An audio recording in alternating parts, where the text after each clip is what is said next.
Chadema yafikisha miaka 33 tangu kuanzishwa kwa chama hiko cha Demokrasia na Maendeleo Chadema.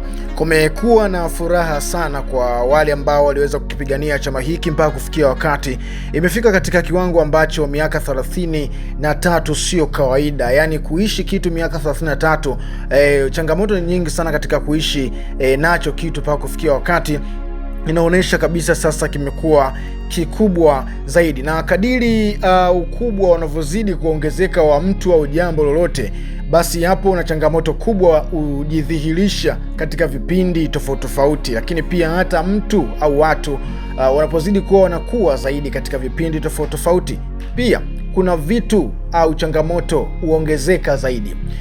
Chadema tukiangazia katika miaka yake 33 tangu iingie katika vyama vingi vya kisiasa, kuwa ni moja kati ya chama ambacho kiko katika nchi ya kidemokrasia, Jamhuri ya Muungano wa Tanzania. Ni mangapi yamefanyika? Ni vitu gani ambavyo wameweza kuvitenda kwa ukubwa na kwa aina yake?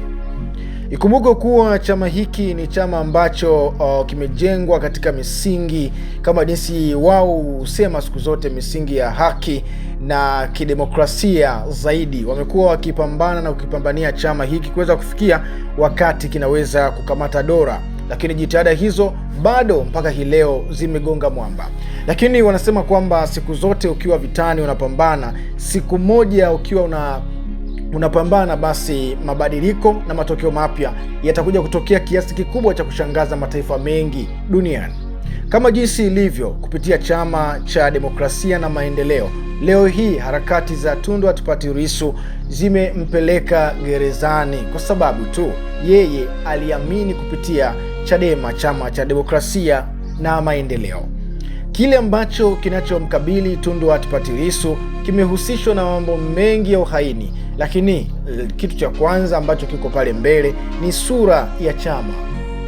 Hayo yote yalijiri baada ya upinzani mkubwa kuendelea katika taifa. Unaona bwana. Kwa hiyo katika uwanja wa vita kuna vitu vingi sana. Sasa swali linakuja, Mheshimiwa Tundu Antipas Lissu huku aliko atawezaje kuisherehekea miaka 33 ya chama hiki pasipo kuongea neno hata moja kwa wafuasi wake? Itambulike kuwa Chadema kwa sasa mwenyekiti wa hiki chama ni Tundu Antipas Lissu, akirithi cheo hiko kwa Mbowe. Naam, akilisi kwa Mbowe cheo hiko, na urithi siku zote uko wa aina mbili. Wa kwanza ni wa kupewa baada ya mtu kuwa ameweza kuondoka, sasa unachukua. Lakini hii amerithi kutokana na upinzani mkali baada ya kugombea katika muhula fulani, Mbowe akajikuta anaachia wadhifa huo kwa sababu kura zilikuwa hazijatosha Tundu Antipas Lissu. Kura ziliweza kutosha na kuibuka kuwa mwenyekiti wa chama hiko. Hivyo basi chama hiki kiko katika sherehe kusherehekea miaka 33, lakini kampeni iliyoko kwa hivi sasa kupitia chama hiki ni kwamba kila ambaye anaamini kupitia chama hiki na anaamini kwamba jitihada zilikuwa ni kubwa, wanapambana katika kuhakikisha wanafikia ndoto na malengo ya ukombozi kama jinsi wao hujitafsiri kila siitwayo leo kwamba wao ni kwa ajili ya ukombozi wa kuikomboa Tanganyika. Unaona bwana. Kwa hiyo kupitia miaka 33 ya Chadema, basi wameombwa wafuasi, wapenzi na wakereketwa wa chama hiki cha demokrasia kuweza kukichangia chama hiki ili kiendelee kusimama zaidi, kujijenga na kuimarisha hali ya kichama na morali wa kuendelea na kazi zao za kisiasa. Basi kupitia tamko ama tangazo ambalo limechapishwa katika mitandao mbalimbali, hasa katika mtandao wa Instagram, na namba zimeweza kutolewa pale ili michango itakayoenda iweze kufika katika namba ambazo zimewekwa hapo. Sasa maoni ya wana Instagram yamekuwa ni mengi kweli, kila mtu ameibuka akiongea la kwake. Wengine wanasema kwamba watakuwa wa kwanza kukichangia chama hiko kwa sababu ndicho chama ambacho wanachokiamini kwa kiasi kikubwa. huku wengine wakisema kwamba kwa nini picha ya Mbowe imewekwa katika miongoni mwa wale ambao walionyesha ushujaa mkubwa. Ile picha ambayo imeunganishwa hapo, Mbowe wamesema kwamba, maoni yamesema kwamba Mbowe wasingemweka kwa sababu ilionyesha wazi kabisa kwamba ni mtu ambaye aliyechomoka, yani walimuita msaliti kutokana na jinsi ambavyo Mbowe alivyofanya kuondoka katika ushirikiano, kwa sababu tangu Tundu Antipas Lissu aweze kukamatwa hakuna sauti ya Mbowe yamejitokeza na kuweza kukemea kitendo kama hichi hapo. Ukimya wake umeweza kumponza mpaka wadau wa Instagram wameanza kumuita msaliti, unaona bwana.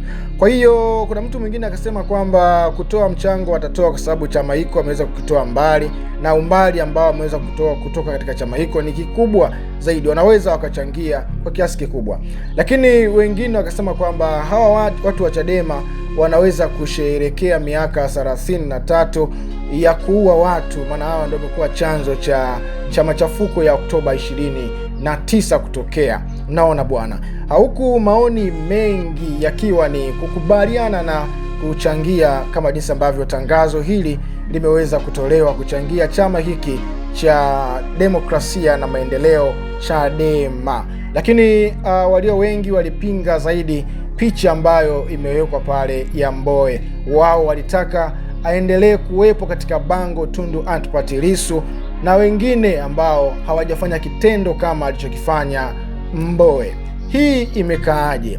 Hii imekaa katika tafsiri ya kwamba kwa asilimia kubwa wadau ama watu mbalimbali ambao wamekuwa wapenzi na wakereketo wa chama hiki cha demokrasia wanavyoona kwamba mambo yameenda tofauti na vile ambavyo mipango ilivyokuwa hapo awali, watu kuweza kuingia katika majukumu ambayo mwanzoni hawakuyapanga kuyafanya kwa pamoja. Hivyo basi maoni ya watu yameweza kukemea vikali tukio hili ama jambo ambalo limetokea. Sasa je, kuwaje mpaka kufikia wakati bango hili limeweza kuwahusisha viongozi wakongwe wa chama hiki cha Demokrasia na Maendeleo? Na wewe pia ni moja kati ya wananchi, huenda usiwe chama hiki cha Demokrasia na Maendeleo, lakini ukawa ni mbobevu katika masuala ya kisiasa, pia huenda ukawa ni mkomavu katika masuala ya kisiasa, lakini pia unaweza ukawa ni mtaalamu, unauelewa juu ya mambo ya kisiasa.